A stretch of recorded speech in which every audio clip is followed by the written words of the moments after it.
Okay, now it's time for the letter C. And our first definition is caption.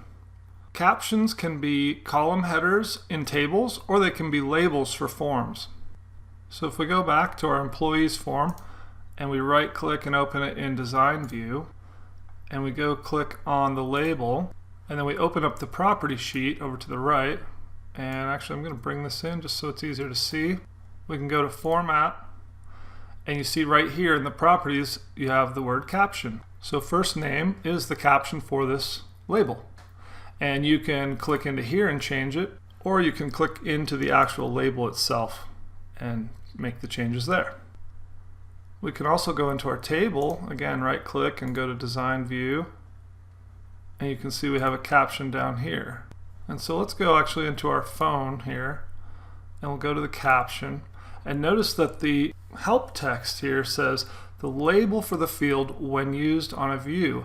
If you don't enter a caption, the field name is used as the label.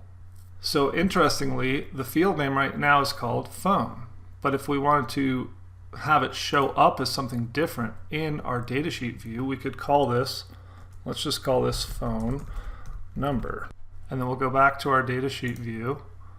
Of course, we need to save it. And now you'll notice it's showing us phone number, but the field name is still phone, and we can demonstrate that by going back into our design view and see that the field name is still phone here, but the caption is phone number. Okay, so that's a caption. And we'll close out of this as well. Okay, the next one is cascading delete. Cascading delete can be a tricky one to get your head around because it involves relationships between tables. But here's the definition, and then I'll give you an example. Cascading delete will delete all the related records in the related table when you delete a record in the primary table. This applies to relationships you have created that enforce referential integrity between tables. So let's go up to our relationships, and we'll go to Database Tools and Relationships. And this shows the relationship between our Office ID, which is the primary key in the Offices table, and the Office ID, which is the foreign key in the Employees table. And if we right click on here and select Edit Relationships, pull this down so we can see everything. And this is the Relationships window where we create this relationship. And by checking this box here, we enforce referential integrity, which means that if you have an ID number over here, say Office ID number 4, then it has to reference a valid Office ID number 4 in the Offices table. If there's no Office number 4 over here, then we can't have an Office number 4 here. Now that's the referential integrity. See, if it's unclicked, it doesn't give us these options. But once we've enforced the referential integrity, then it gives us these other options of Cascade Update related fields, Cascade Delete related records. So we're talking about Cascade Delete. And what happens if we select this is that if we were to delete Office ID number 4 in our Offices table, that deletion will cascade through this relationship into this table, and it will delete all the related records in this table. And you can see how that makes sense. If we have an office in, say, Seattle, say it's Office ID number 3, and we close that office, it logically follows that the employees in that office will also go away. So if we have Cascade Delete selected, then when we delete that office in Seattle, we're also going to delete all of the Office IDs related to Seattle. So the key to using Cascade Delete is thinking through your decision to make sure that you're okay with deleting all of these records when you delete this record. If you don't want that to happen, then you've got to be really careful and be sure to not choose that. Okay? So that's Cascade Delete.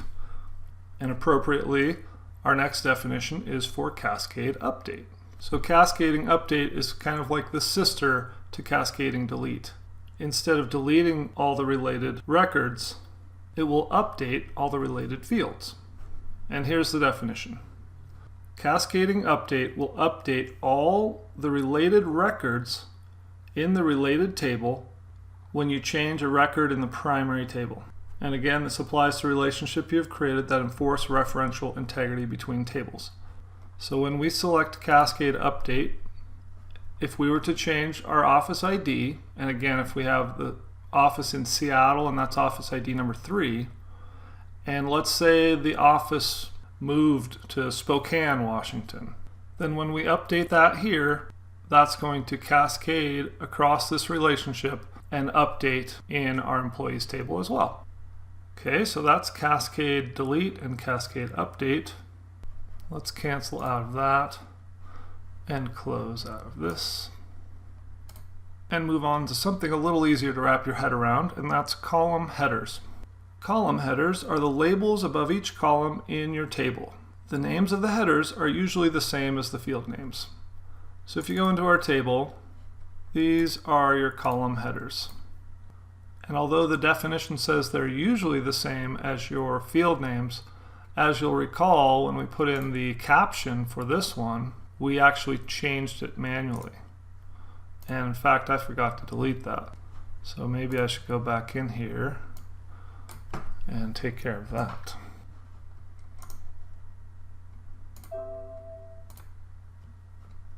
But generally speaking, unless you go in and add a caption, your column headers will be the label of your field, and it will be your field name by default. Okay, let's close that guy. The next one is the column selector. The column selector is the horizontal bar on top of each column. By clicking the column selector, you can select an entire column in a query. You can also use the column selector to move or delete the entire column.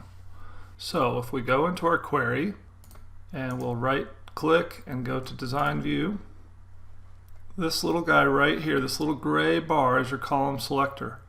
And you'll notice my cursor changes when I hover it over that, and I can click on that and it selects the entire column, hence the name column selector. So once I have this column selected, I can then hit the delete button and delete it, or I can left click to grab it and I can drag it and place it in a new location, or I can drag it back, and that's the column selector. Okay, we'll close out of that one. No, we don't want to save the changes.